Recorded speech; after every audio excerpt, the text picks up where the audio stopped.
Unchosen suffering is going to happen in life. Your parents are going to pass away, loved ones are going to die, your relationships are going to break down, your body is going to fail you, you're going to become ill or sick or destitute. Things are going to happen that you have no control over. And the only way that you can prepare yourself for unchosen suffering is with chosen suffering. You can elect to put yourself into a position to become a stronger alloy of whatever the metal is that you're made of. And by purposefully choosing difficult things, you will armor yourself against that situation.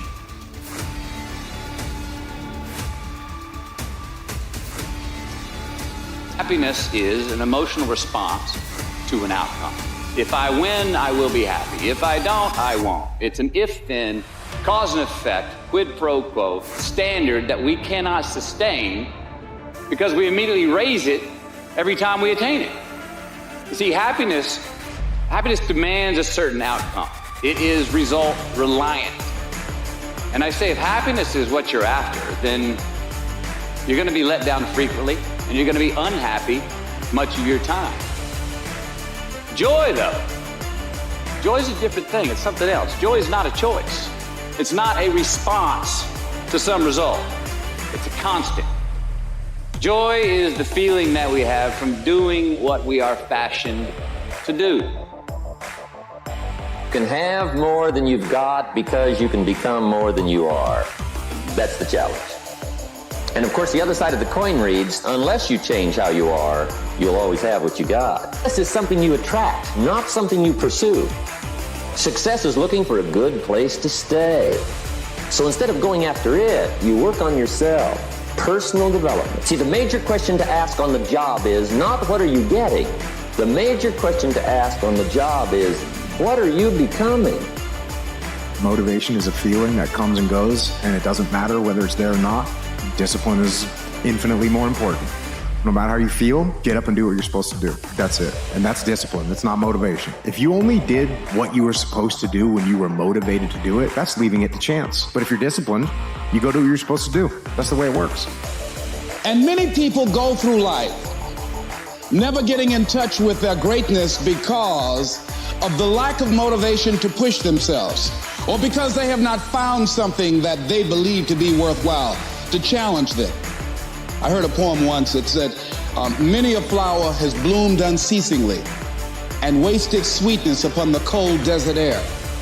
It's translated, that means simply that many a talented persons have gone unnoticed, and the world never had a chance to be exposed to their talent because that person did not take the time to begin to express or to demonstrate or to motivate themselves in the direction to bring that which they came into the universe to bring. The whole universe is change, and life itself is but what we deem it. Life itself is but what we deem it. The 8 most profound words in all of philosophy. Things are going to happen. You are going to have experiences in life.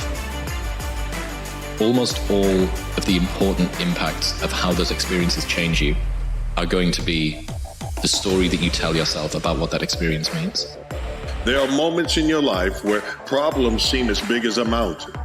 You don't see the beauty of them because you're looking at it as an obstacle. Stop and look at what you've survived so far. Life is full of ups, downs, hills, valleys, and mountains.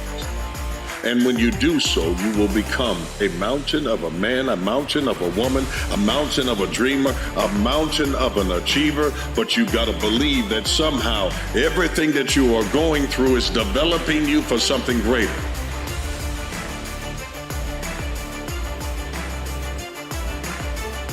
The first one is you are your own hero. You are your own leader. You are your own master. You make yourself so totally accountable for who you are. You focus on you and only on you to become the best person you could be for others. You want to rebel against your parents? Cool. Do better.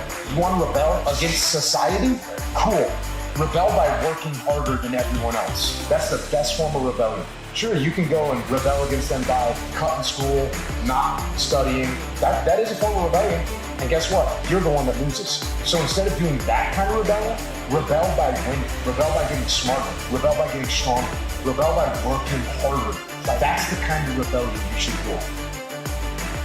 How motivated are you to do something about it?